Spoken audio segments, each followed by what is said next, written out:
Okay, so in this video, we're just going to cover the very basic Python structure and the overview of the complete pages. We are not going to dive in detail since we are already done with a lot of things. The copy work is highly important, so make sure you cover that. Okay, so let's go towards writing a simple Python structure and the rules of the syntax. Okay, so for example, I ask you to add two numbers using Python. So the first step you have to do is initialize a variable. In any sort of question where you have to write a program, the first step always is initializing a variable. Now, by initializing, it means that you just need to suppose two or the number of variables that you need. For example, I ask you to add two numbers. So of course, you need two variables for that. So let's suppose A and B. These are our two variables. The second step is to assign a value. Now, in order to assign a value in Python, we use the equals to sign. Okay, this is the assignment operator. We don't call this an equals to operator. We just say it assignment operator because this is used to assign a value to the variable. Okay, so now let's take the value 5 and 10. Okay. Now we have to add these. So we are going to write sum equals to a plus b. The third step is to write the formula. Now you will not write the values. Instead, you will use the variables. Okay.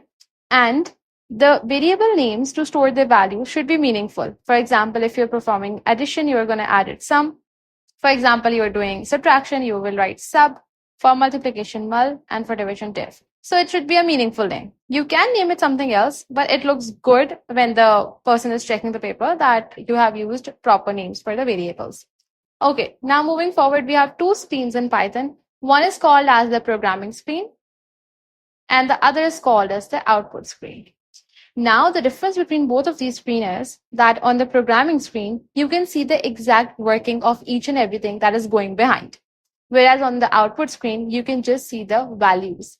For example, I input 5 and 10 and I get the answer 15. I don't know how the operation is being calculated, what the sort of things are going behind the screen. I just know my values that I entered and the output that I'm getting. Whereas on the programming screen, you write the complete code. Now, in this case scenario, you are the programmer. Okay, so you are consulted with this screen. All right, moving forward.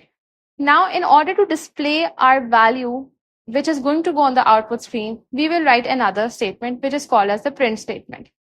The P is supposed to be small, no capital P. Okay, print, bracket, double inverted commas, means inverted commas actually.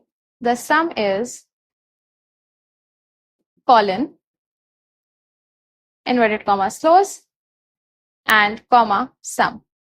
So what happens, I have left a space over here. What will happen is that the value of the sum variable will be added over here, means will be shown over here. Now the value in the sum is what? 5 plus 10 is 15. Now the value in the sum variable is 15. So basically, the output screen will show the sum is 15. I hope this is clear. Now there are two differences. Most of the students are confused in this fact. Whenever there's a question to add two variables, you will do this. But whenever there's a question to add two variables, but taking the user's input, it means that you are not aware of what value the user will give. For example, I say you that I wanted to add two variables and ask me the numbers. Okay. Do you know what numbers I'm going to say? Of course not. So in that case, you will design a program in which the variables can, the values can be anything, and you are not aware of the values. Means आपको पहले से values का नहीं पता, and user can give you any XYZ values. So we are going to move towards that, and this one is highly important. Okay. We are going to come back to these pages, but let's go to the important part first, which is again writing the program. It's on, this is page number 12. Okay. So over here, we have two variables. Again, now this variable is called num1 and this is called as num2. You can also take a, b, x, y, whatever suits you.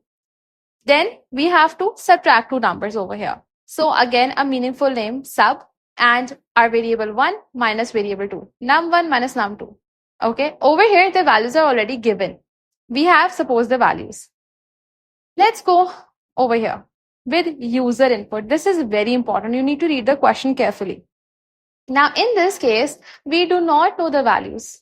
Okay, So what we're going to do, again, same variable names. Now we will only use the value keyword of input. Input means that whatever value the user will give us, just store that value in the variable. So of course, now the user has a blank screen.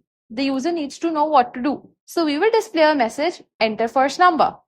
The user will see, okay, okay, they're asking me a number. Okay, this will be on the user screen, like as it is, enter first number.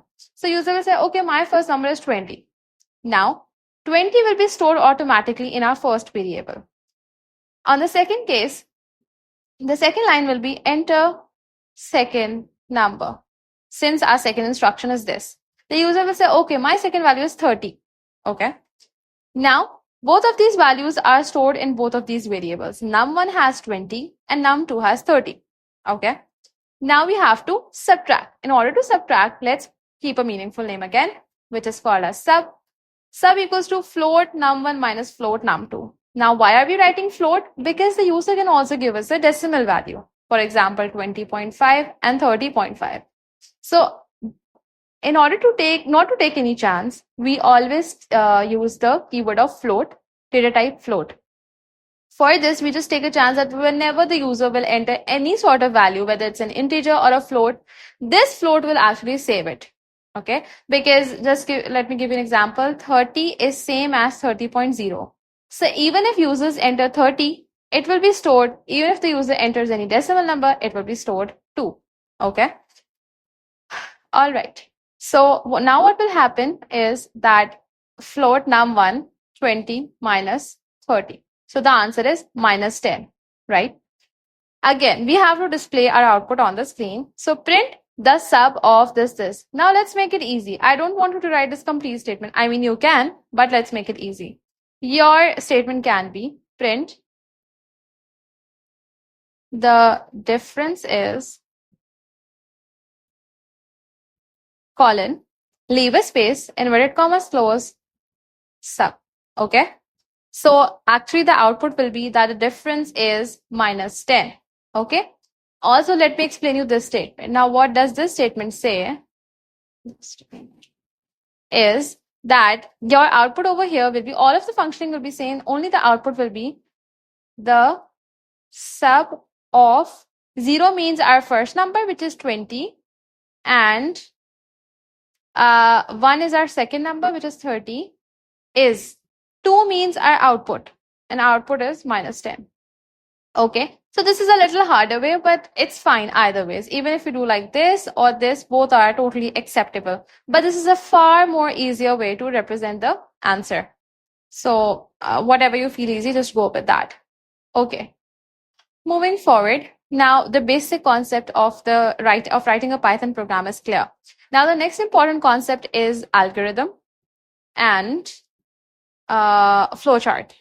So let's read it over here. Okay, algorithm is just a series of steps that are followed in order to accomplish a goal or task. For example, I ask you to make tea. What will you do? You will put in water, tea leaves, sugar, give it a boil, add milk, and then serve it, right? So these are all the steps that you follow one by one. And what happens at the end? You just make tea, right? So similarly, in Python or any language, we first design an algorithm, then we make a flowchart, and then we actually write the program. So algorithms are usually made for big programs, because on a smaller level, you can directly write the programs as well. Okay, let's summarize it. Okay, so for example, you're given a task to write an algorithm to design a game.